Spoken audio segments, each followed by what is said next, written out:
Thank you very much. Nice to meet you. Thank you, Osman. How are you? Thank you very much. Very good. Thank you very much. And thank you for having us. Of course. Yes, but thank you very much for having me. Just excited to have you at the state dinner and yes.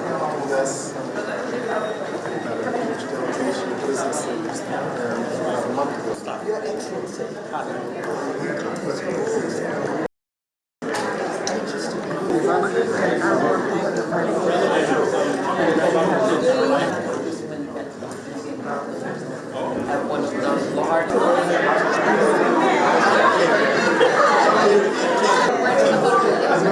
Of course, the chair of the Congressional Black Caucus. To His Excellency, President Ruto, and members of the Kenyan delegation. Vice President Harris, you can have President Ruto as well. Kenya has been a true leader.